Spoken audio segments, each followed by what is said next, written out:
그런 중소형 우량주들 같은 경우에는 10%에서 30%로 오르게 되면 200%의 배당 수익률이 증가하는 거거든요. 네. 그런 어떤 대기업들이 아니더라도 글로벌 시장에서 1등 아이템을 하고 있다는 것은 굉장히 큰 그렇죠. 그런 사안들이기 때문에. 네, 안녕하십니까. 한국투자신탁운용에서 펀드매니저 생활을 하고 있는 김기백입니다. 저는 한국투자신탁운용에서 가치형, 중소형, 배당형 펀드를 운용하고 있고요. 주저하는 시대에 숨어있는 명품 우량주로 승부하라는 저서를 출간하기도 했습니다. 저희가 중소형 우량주, 그러니까 투자할 수 있는 대상들이 여러 가지 유형이 있는데 네. 그럼에도 중소형 우량주를 주목해야 하는 이유는 어떤 게 있을까요? 네, 일단은 뭐 대형 우량주와 중소형 우량주를 굳이 이렇게 나눠서 생각을 해보면 네. 중소형 우량주에 투자해야 되는 어떤 기준과 이유들이 있습니다. 첫 번째로는 초과 수익을 내기 좀 더 쉽다, 용이하다라고 보고 있는데요. 네. 삼성전자, 현대차와 같은 기업들은 사실 시장 참여자라면 모두가 다 지켜보고 있거든요. 네. 그것을 분석하는 증권사들도 많고 어떤 국내 증권사들뿐만 아니라 해외 어떤 투자 기업이나 해외에서 리서치하는 그런 네. 기업들도 이제 다 보고 있고 모든 투자자들이 그 회사와 관련된 기사를 보고 있기 때문에 그 안에서 나만 초과 수익을 얻어가는 행위가 참 발생하기가 쉽지 않습니다. 어떻게 보면 이제 경쟁자가 많다고 봐야 될까요? 아니면은 참여자들이 많다고? 참여자들이 봐야 많은 될까요? 거죠. 네. 그렇지만 이제 중소형 우량주 같은 경우에는 상대적으로 그 기업을 계속 바라보고 있는 참여자들 수가 적고 어떻게 보면 초과 수익을 발굴할 수 있는 기회들이 많이 있거든요. 두 번째로는 기대 수익률이 더 높다. 아무래도 네. 네. 네. 일반적인 중소형주는 대형주보다 사실은 평균적으로 수익의 변동성이 크기 때문에 기대 수익률이 높다고 하지만은 잘 안 됐었을 경우에 다운사이드도 높을 수 있거든요. 네. 근데 중소형 우량주는 다르다는 거죠.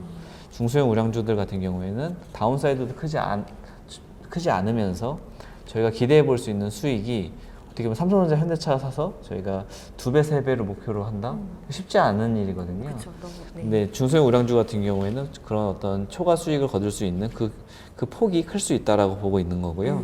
세 번째로는 주주 환원 효과가 다르다라고 말씀드릴 수 있을 것 같아요.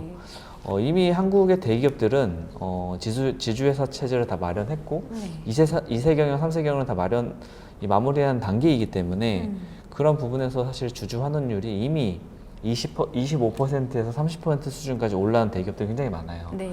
근데 이제 중견기업들 같은 경우에는 사실 중견기업이나 중소기업들은 주주 환원율이 10%에 머무르고 있는 기업들도 많거든요. 그런 관점에서 이제 글로벌 스탠다드 수준인 3분의 1까지 주주 환원을 해준다라고 생각을 하면 대기업들은 사실은 여력이 얼마 안 남은 건데 뭐 한 20%, 네. 30% 이런 식으로 올릴 수는 있겠지만 그 효과가 아주 크진 않는 반면에 그런 중소형 우량주들 같은 경우에는 10%에서 30%로 오르게 되면 200%의 배당 수익률이 증가하는 거거든요. 네. 그만큼 그 폭의 어떤 여지가 크기 때문에 자본 차익의 이득의 어떤 가능성도 크다. 그리고 매크로의 영향을 좀 덜 받습니다. 네. 거시경제에 대해서 네. 아이템이 좀 명료하고 단순한 어떤 중소형 우량주 같은 경우에는 분석이 용이하고 거기에 영향을 주는 매크로 요인들이 삼성전자 같은 회사들보다 훨씬 적게 작용하는 네. 거죠. 이러한 이유들로 인해서 좀 중소형 우량주에 투자를 하는 것이 사실은 우리의 장기 수익률을 높이는 데는 더 도움이 된다는 겁니다. 네, 또 주식 투자 경험이 좀 미비하신 분들한테도 투자 경험을 차차 늘려가시는 과정에서 한번 주목해 볼 만할 것 같아요. 저희가 유형을 한번 꼽아 보겠습니다. 일단 4가지만 추려서 말을 언급을 하려고 하는데요.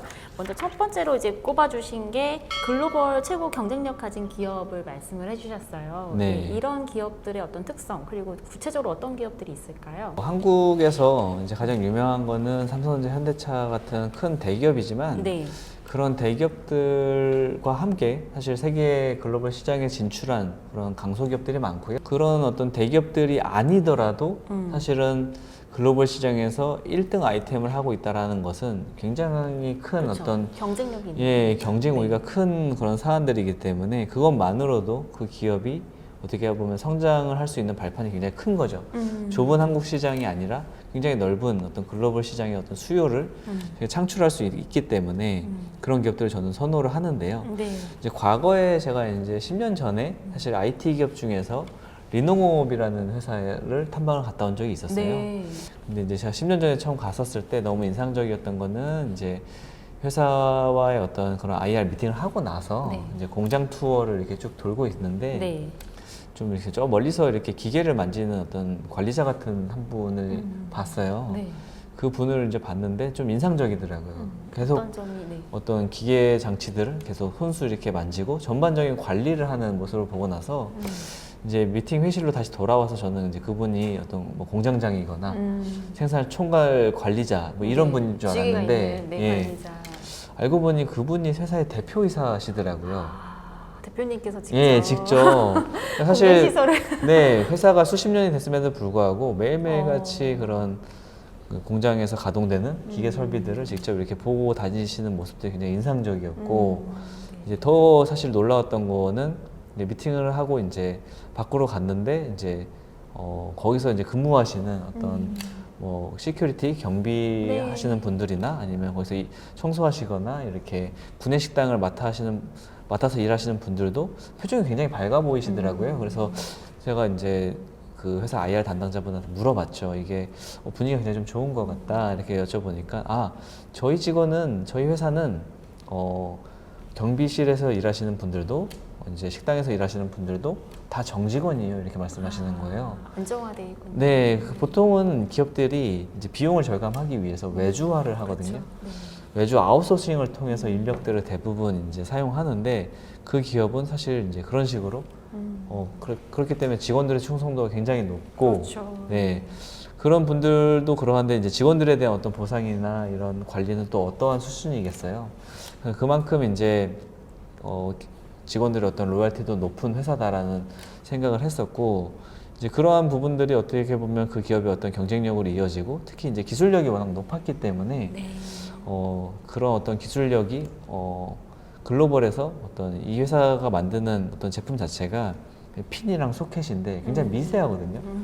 검사할 때 사용하는 그런 아이템인데 그런 아이템들을 만듦에 있어서 이제 국내 삼성전자, 어떤 하이닉스 이런 회사뿐만 아니라 글로벌한 어떤 뭐 인텔이나 TSMC나 뭐 이런 기업들이 다 이 부산 시골에 있는 기업들에 와서 받아가는 거예요.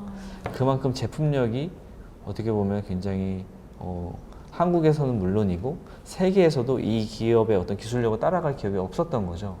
그런 부분들이 굉장히 인상적이었고 자, 두 번째 기업 유형으로 이제 초고마진 기업을 꼽아주셨습니다. 어떤 기업들이 해당이 되고 또 이런 기업들은 어떤 특성을 주목해야 될까요? 마진이 굉장히 높다라는 거 사실 이제 일정 기간은 마진이 높을 수도 있어요. 근데 여러 경제의 어떤 외적인 요소나 어떤 타 기업들 간의 경쟁적인 요소에 의해서 사실 마진은 얼마든지 낮아질 수 있거든요. 근데 이제 장기간 그 기업이 마진이 굉장히 높은 수준을 유지한다라는 거는 네. 그거 자체가 경쟁 우위가 있다는 것을 뜻하는 거거든요. 네. 그런 기업들에 대해서는 사실은 항상 주시를 해야 되고 보통은 조금 이렇게 주가가 싸지 않은 경우가 많기 때문에 네. 그런 기업들에 대해서는 마진이 높으니까 사실 다들 좋아할 거 아니에요. 네.